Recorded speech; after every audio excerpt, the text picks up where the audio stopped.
चूरू की national highway 52 पर झनकार hotel के पास ज्वेलर शीट केमिकल से भरा एक टैंकर पलट गया। यह हादसा उस वक्त हुआ जब तेज गति से आ रहा केमिकल से भरा टैंकर हाईवे पर खड़े एक ट्रक के पीछे से टकरा गया और असंतुलित होकर पलट गया। टैंकर पलटने से इसमें भरा हजारों लीटर केमिकल सड़क पर बिखर गया। सूचना के बाद मौके पर कोतवाली थाना पुलिस पहुंची। पुलिस ने ज्वेलर शीट केमिकल होने की वजह से मौके पर नगर परिषद की दमकलों को भी एहतियातन बुला लिया। कोतवाली थाना के हेड कांस्टेबल सुभाष चंद्र ने शुक्रवार सुबह बताया कि इस हादसे में कोई हताहत नहीं हुआ है। टैंकर ड्राइवर के मामूली चोट आई है। उन्होंने बताया कि बाड़मेर निवासी टैंकर ड्राइवर 32 वर्षीय हनुमान ने बताया कि टैंकर में ज्वलनशील मिथाइल अल्कोहल केमिकल भरा हुआ था। यह केमिकल वह गुजरात से कांडला पोर्ट से हरियाणा के सांपला में ले जा रहा था, लेकिन उससे पहले ही यह हादसा हो गया। टैंकर पलटने की वजह से हजारों लीटर मिथाइल अल्कोहल सड़क पर बिखर गया। कोतवाली पुलिस ने मौके पर 2 क्रेन भी बुलाई से दोनों क्रेन भी कोई काम नहीं आ पाई। हादसे की वजह से हाईवे के एक तरफ वाहनों की कतार लग गई। बाद में हाईवे की दूसरी साइड से वन वे किया गया। सदार शहर पुलिस ने भारत पाकिस्तान सीमा पर तनाव के बीच पाकिस्तान समर्थित वीडियो और फोटो शेयर करने के आरोप में एक युवक को गिरफ्तार किया है। आरोपी की पहचान बजरांगसर निवासी आसिफ खान 22 वर्षीय के रूप में हुई है। थाना अधिकारी मदन लाल बिश्नोई ने बताया कि cyber desk team social media पर लगातार निगरानी रख रही है। टीम को पता चला कि एक युवक अपने सोशल मीडिया अकाउंट पर सीमा पर चल रहे तनाव से जुड़े भड़काऊ वीडियो और फोटो शेयर कर रहा है। पुलिस ने तुरंत कार्रवाई करते हुए आरोपी को गिरफ्तार कर लिया। थाना अधिकारी ने सभी नागरिकों से अपील की है कि वर्तमान में सीमा पर तनाव की स्थिति है। ऐसे में कोई भी व्यक्ति सोशल मीडिया पर भड़काऊ सामग्री, सांप्रदायिक सौहार्द को बिगाड़ने वाली पोस्ट, देश विरोधी सामग्री या सेना की गतिविधियों से जुड़ी जानकारी शेयर नहीं करे। इस तरह की गतिविधियों में लिप्त पाए जाने वालों के खिलाफ कानून की सख्त कड़ी कार्रवाई की। शहर में शास्त्रीनगर स्थित सिहा गली में गुरुवार की शाम महिलाओं की बैठक आयोजित की गई, जिसमें सीवरेज कनेक्शन के लाभ की जानकारी दी। RUIDP के XNRD घर के निर्देशन में सहभागिता इकाई की प्रवीण सिंह, कविता स्वामी व काजल साखना ने उपस्थित महिलाओं को RUIDP की ओर से निःशुल्क घरेलू सीवरेज कनेक्शन के लाभ बताए। उन्होंने इस मौके पर कहा कि स्वच्छता के लिए कोई भी घर सीवरेज कनेक्शन से वंचित न रहे, जिसमें स्नानघर, रसोई, शौचालय आदि को जोड़ा जा रहा है। इन कनेक्शनों में बरसाती पानी को नहीं जोड़ा जाएगा। उपभोक्ता स्वयं खड़े रहकर गुणवत्तापूर्वक कार्य करवाए तथा कार्य में किसी भी प्रकार की त्रुटि रहने पर संबंधित अधिकारियों व कर्मचारियों को अवगत करवाएं। उन्होंने बताया कि सभी कनेक्शन होने के बाद वर्तमान में शहर में बह रही नालियों में पानी नहीं के बराबर रहेगा, जिससे गंदगी नहीं होगी। स्नानघर, रसोई के नालों पर जाली अवश्य लगाएं। शहर की वार्ड संख्या 34 में ओमजी चौक के पास आधा दर्जन से अधिक घरों में पिछले 15 दिनों से पानी की समस्या बनी हुई है। समस्या को लेकर वार्ड के हरिओम स्वामी व गिरधारी महर्षि ने विभाग के अधिकारियों को मौखिक रूप से अवगत भी करवाया तथा ऑनलाइन रूप से भी शिकायत को दर्ज करवाया गया। घटना से बार-बार अधिकारियों को अवगत करवाने के बाद भी गुरुवार की दोपहर विभाग के कर्मचारी लाइन को चेक करने के लिए आए तथा इस दौरान बीच रास्ते में एक गड्ढा भी खोद दिया। 24 घंटे बीत जाने के बाद भी इस संबंध में विभाग ने कोई कार्रवाई नहीं की तथा खोदा गया गड्ढा भी आमजन के लिए परेशानी का सबब बन गया। जब इस समस्या से अधिकारियों को अवगत करवाया गया तो उसके फोन तक नहीं उठे, जिस पर मोहल्ले के लोग जलदाय विभाग में पुनः शिकायत कर समस्या से अवगत करवाया, जिस पर शुक्रवार की शाम कर्मचारी पुनः मौके पर पहुंचे तथा लाइन को चेक करने का कार्य शुरू कर दिया। समाचार लिखे जाने तक समस्या ज्यों की त्यों बनी हुई है।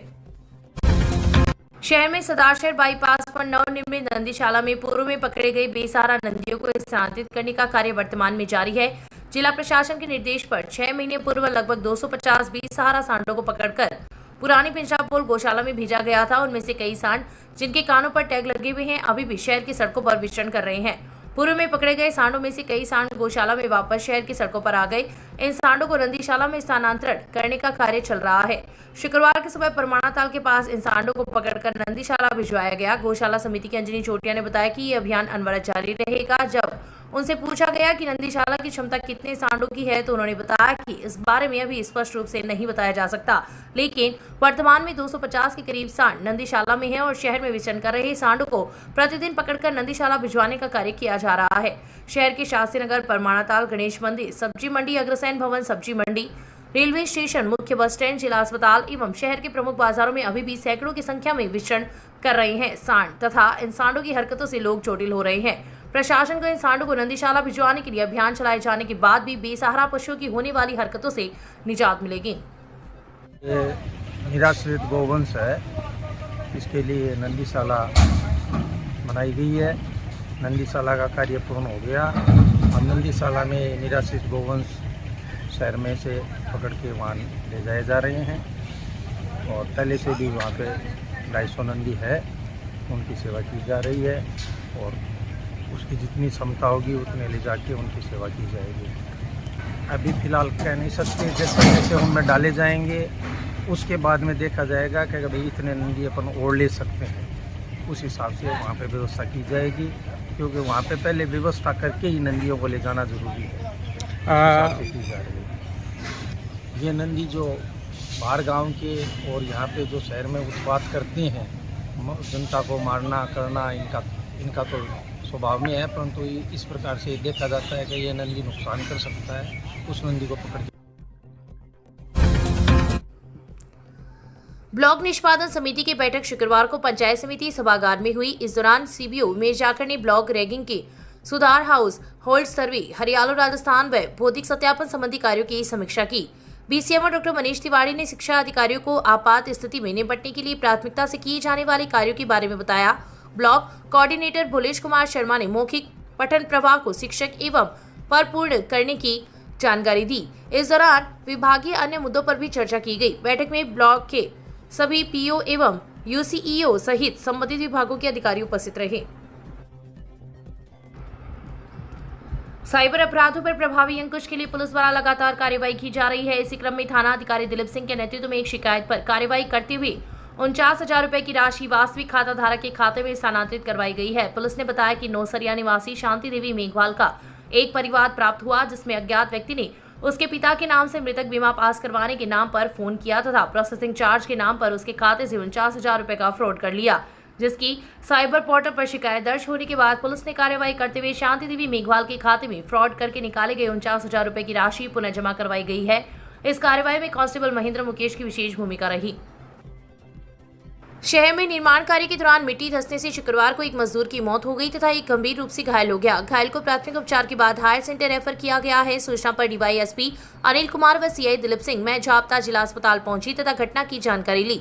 पुलिस ने मृतक के शव को जिला अस्पताल की मोर्चरी में रखवाया है। मामले के अनुसार NH 11 पर बीकानेर सड़क मार्ग के पास संगम चौराहा एवं पुलिया के बीच निर्माण कार्य चल रहा था। दुकानों की नींव की जेसीबी से खुदाई की जा रही तथा पास में ही शहर के वार्ड संख्या 3 का 27 वर्षीय नदीम कसाई एवं वार्ड संख्या 7 का 35 वर्षीय इमरान शिजारा भी खुदाई का कार्य कर रही थी। इसी दौरान मिट्टी धंस गई तथा इमरान व नदीम मिट्टी में दब गए।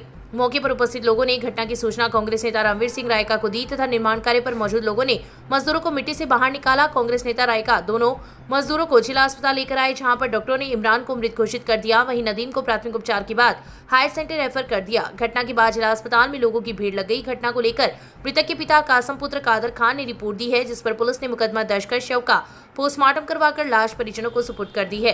कासम द्वारा दी गई रिपोर्ट में उल्लेख किया गया है कि मकान निर्माण के दौरान इमरान कुंड की खुदाई कर रहा था और इसी दौरान मिट्टी धंस गई, जिससे मिट्टी में दबने से उसकी मौत हो गई तथा नदीम घायल हो गया। पुलिस ने मामला दर्ज कर जांच शुरू कर दी है। सूचना मिली कि बीकानेर रोड पर निर्माण कार्य चल रहा है, जहाँ निर्माण कार्य धंसने के कारण 2 मजदूर दब गए हैं, जिसमें मौके पर तुरंत पहुंचकर दोनों मजदूरों को निकलवाकर अस्पताल पहुंचाया गया, जिसमें नदीम उपचाराधीन है। इमरान की मृत्यु हो चुकी है। पुलिस मौके पर लेके आई है, परिजन आ रहे हैं, परिजनों के आने पर जो भी होगी कार्रवाई की। NH 11 Bikaner road railway overbridge से पहले की घटना है। एक दुकान का निर्माण कार्य चल रहा था, जिसकी खुदाई करते समय 2 मजदूर जेसीबी द्वारा और मजदूरों द्वारा खुदाई की जा रही थी, जिसमें मिट्टी से 2 मजदूर दब गए, जिन्हें दोनों को राजकीय चिकित्सालय निजी साधनों के माध्यम से हम देखे हैं, जिसमें एक को चिकित्सकों ने मृत घोषित कर दिया। मृतक का नाम इमरान बताया जा रहा है। ये जो घटना हुई है, ये मिट्टी के अंदर दब जाने से हुई है। दूसरा पैर में और उसके हाथ में चोट आई है, उसे प्राथमिक उपचार के बाद आया। एयर स्ट्राइक के बाद अस्पताल में खिड़कियों पर लगाए काले पर्दे। अस्पताल प्रशासन अलर्ट मोड पर। मेडिकल स्टाफ के अवकाश कैंसिल। मेडिकल कॉलेज प्रिंसिपल ने अस्पताल के doctor, nursing officer, lab technician व वार्ड बॉय को किया अलर्ट। एयर स्ट्राइक के बाद डीबी अस्पताल का प्रशासन अलर्ट मोड पर है। अस्पताल में जहां तुरंत 20 बेड का बर्न वार्ड तैयार करवा दिया गया है। शुक्रवार को अस्पताल प्रशासन ने अस्पताल के Piku ward, medical ICU, MCH में बने operation theatre, FBNC, emergency ward सहित अस्पताल के अनेक वार्डों में काले पर्दे लगवा दिए हैं। अस्पताल के सभी वार्डों में 4 महीने की दवाई भी स्टॉक में की जा रही है। Medical college principal doctor MM Pukar व अस्पताल अधीक्षक डॉक्टर दीपक चौधरी ने बताया कि युद्ध जैसी स्थिति से निपटने के लिए अस्पताल प्रशासन अलर्ट मोड पर है।